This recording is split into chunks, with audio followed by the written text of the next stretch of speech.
New Zealand mengisytiharkan wabak batuk kokol peringkat awal.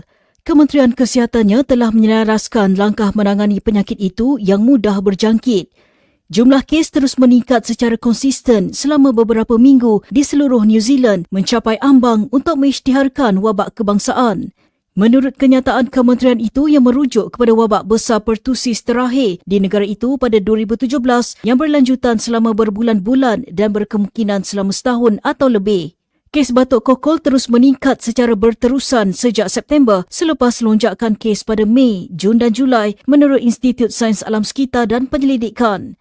Terdapat 263 kes dalam tempoh 4 minggu antara 19 Oktober hingga 15 November di New Zealand, jumlah kes tertinggi untuk tempoh 4 minggu tahun ini setakat ini.